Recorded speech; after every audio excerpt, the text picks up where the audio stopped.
In the previous example, we looked at permutations. In permutations, order in which we place the objects made a difference. We're going to contrast that with the idea of combination. In a combination, order is not important. It is in permutation, but is not in combination. A combination of n objects taken r at a time is calculated by dividing by the number of permutations by the number of arrangements containing the same elements as denoted by, here's our notation, combination of n things taken r at a time. N is the total number of objects we get to choose from. R is the number of objects that we're going to select. So from our total number of objects, n, how many are we going to select to put in our group? So the key concept, in order to calculate the number of combinations of n objects taken r at a time, is very similar to the formula that we had previously. This combination formula of n choose r is different in only one aspect, and that is that we have to divide by r factorial. So this combination is a permutation formula, which was n factorial all over n minus r factorial, but it has an additional piece of information on here. It's the r factorial. And I want to talk about that r factorial. Why are we dividing by that r factorial for a combination? This r factorial is to get rid of any repeat, so we're going to get rid of repetition. So we're going to rid ourselves of repetition by doing that calculation of r factorial. So count how many there are when it's ordered, and then when we want to get rid of the ordering, divide by the number of objects that we chose and the number of ways we can order those objects. So we're going to look at the next little table here. The main difference between a permutation and combination is whether order is considered as important or not. For example, we have 4 objects, E, F, G, H, taken 2 at a time. The permutation and combination listed below. So in this one, the permutation is a permutation of 4 objects taken 2 at a time. 4 letters to choose from, take 2 at a time. Some of these are going to be look like the same letters but in a different order, but it becomes a new and different ordering. So EF is different than FE. But in a combination, the combination of 4 objects taken 2 at a time, EF is exactly the same as FE. So these 2 get replaced with the 1. And the same idea, the GE is exactly the same as an EG. So these 2 get replaced by just 1. So for every 2, we only have to record 1. So this EH, which is the same as different in HE in a permutation, it gets counted only 1 time. EH is the same as HE in a combination. So for every one of these that we have in a permutation, for every one of the ones we have in a permutation, we got to take it and divide it by 2. So FG is the same as FGGF.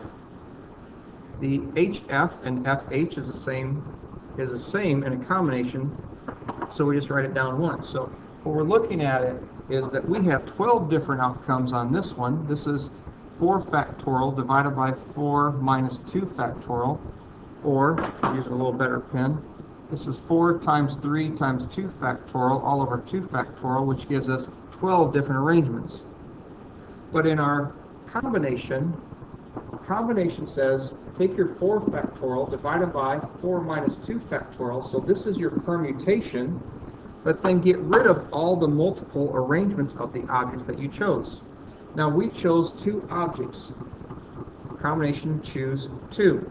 How many different ways can I order 2 objects? So now I'm thinking about how many ways can I order 2 objects. So if I put 2 spaces, how many choices do I have for my first space? Well, there's 2 objects. After I choose 1 object, there's only 1 object left, so there's only 2 arrangements for those 2 objects. So we want to divide by 2 factorial down on the bottom. That's the number of objects that we chose, how many different arrangements we can get from those 2 objects. So by putting them in different orders, this is the number of orders you have for any 2 objects, so divide by 2 factorial. So we have a 4 factorial divided by 2 factorial times another 2 factorial. And 4 factorial is 4 times 3 times 2 factorial all over 2 factorial times 2 factorial. The 2 factorials here will cancel. 2 factorial is 2 times 1 or just 2. So that 2 will reduce with the 4, make that a 2, and 2 times 3 is 6, so we have 6 arrangements. The bottom line is we had to get from our 12 to 6 by taking out all the different orderings of each of these letters. which meant there were two different orderings for each letter for each one of the permutation. So we're going to try to work with that idea and concept. That what you really need to really focus on is that the idea of combinations, we really don't care what order we get them in. In the next example, where we see they're selecting 12 students out of 16, we don't really care what order we grab them in, just so we get 12 students. It's going to be the concept of combination. So there are 7 seniors, 5 juniors, 4 sophomores on the PEP squad, and Mr. Reinhardt needs to choose 12 students out of the group to sell spirit buttons during lunch. So we got 7, 5, 4, there are 16 total objects in our set, 16 people. Of that, we're only going to choose 12 of them to sell buttons during the noon hour. So we have 16 objects, we only want to choose 12, and the 12 that we choose, we really don't care what order they're in, is a combination. I don't care if I choose Sally, or Jane, Sally, Dick, keep going, or if I choose Dick, Sally, Jane. It's the same group of people, so there's going to be a lot of different arrangements of these people that are going to end up being the same 12 people, even though I put them in a different order. So the order is not important. Combination becomes the key. So we want 16 factorial divided by 16 minus 12 factorial divided by, since we're choosing 12 objects, there are 12 factorial arrangements of those objects that we want to divide and decrease our possibilities. Well, 16 minus 12 is 4 factorial times 12 factorial, and now we need to simplify this. Well, 16 factorial is going to be 16 times 15 times 14 times 13, and I'm going to stop at 12 factorial because in the denominator I have 12 factorial, and these can reduce. But I still have a 4 factorial on the bottom I need to deal with, so I'm going to go 4 times 3 times 2 times 1. Then I can start reducing some of these. However you want to do it, a 4 goes into 16 4 times, and a 2 will go into wherever you want to go. I'm going to go with 14, 7. So I'm going to have 4 times 15 times 7 times 13. I also have a 3 that can be reduced. 3 goes into 15 5 times. So the 16 became a 4. The 15 became a 5. The 14 became a 7. I still have the 13 all over. And I've exhausted my entire denominator, so this is the calculation I need to figure out how many different combinations I can make from 16 objects choosing 12. So it's 20 times 7 times 13, or there's 1,820 different ways that we can choose 12 students from 16. Okay, I'm going to take a quick break and I'll come back. In part B, it says, if the students are chosen randomly, what is the probability that 4 seniors, 4 juniors, and 4 sophomores will be chosen? So we're calculating probability, so the probability of any event says calculate your number of favorable outcomes divided by the number of total outcomes.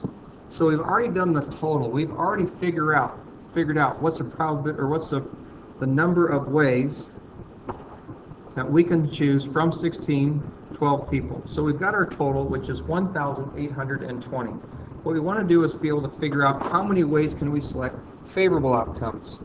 Well, a favorable outcome or favorable event on this is, well, how many ways is there to get? And I got 3 events. Event 1, event 2, event 3. Event 1 is we want to make sure that we get 4 seniors. So we got to calculate how many ways are there to get 4 seniors. So of the total number of seniors, which there are 7 seniors, we've got to grab 4 of them. And we don't care what order we grab them in, so that's a combination of 7 objects. Choose 4 of those objects. That's the first event. The second event we want to follow that up with is 4 juniors. So I'm going to look at my junior class. There are 5 juniors. Combination of, I need to choose 4 juniors. So that's a combination of 5 choose 4. Of the 5 juniors, pick 4. And then in our last event that we want to have happen, event 3, we need to get 4 sophomores. So there are 4 sophomores. We need to choose all 4 of them. This is the number of ways that we can get favorable events. Because remember, we don't care what order they come in, so we're choosing combinations to figure out the number of ways we can pick 4 objects out of 7, 4 objects out of 5, and 4 out of 4. So our calculations become really totally involved with, I'm going to rewrite that, 1820. We're calculating the combination of 7 choose 4. So this is 7 factorial all over 7 minus 4 factorial all over 4 factorial times 5 factorial all over 5 minus 4 factorial times 4 factorial times 4 factorial all over 4 minus 4 factorial times 4 factorial all over our 1000, I'll put it like this, 1820. So 7 factorial, we're going to take the 7 minus 4, which is 3 factorial times 4 factorial. This is going to be 5 minus 4 is 1 factorial times 4 factorial. And this is 0 factorial times 4 factorial. So the 7 factorial, I'm going to write right above it, is 7 times 5 times 4 factorial. I want to erase this 4 factorial with that 4 factorial by reducing. 3 factorial is 3 times 2 times 1. There aren't any common factors of 7, 5, 3, 2, 1, so this is going to be 35 over 6 times, the next one is 5 factorial divided by 4 factorial. Well, 5 factorial is 5 times 4 factorial, so the 4 factorials will cancel. 1 factorial is 1, so this is nothing more than just 5. Our last one, 4 factorials reduce, that's to 1. 0 factorial is 1, so it's 1 over 1, or just times 1, all over 1820. Something looks a little suspicious there. I'm going to see what I can find. Okay, it didn't take me long to find that I couldn't count down from 7 very well. This is 7 times 5 times 4. So I apologize. This is 7 factorial, which is 7 times 6 times 5 times 4 factorial. Then this number is going to change, and this 3 times 2 is 6, which gets rid of that, so it's just 35 times 5 times 1 divided by 1820. So now we're going to take our 1820, or 35 times 5, which is 175, divided by 1820, and then if we do our calculation, we can reduce that fraction and put it into lowest terms. And the lowest terms is 5/52. So, in lowest terms as a fraction, we have that. As a decimal, it's going to occur about 9.6% of the time. So, the idea between combination and permutation, making the distinction, combination, the order doesn't matter, so divide by the number of objects that you can arrange. That's that R factorial.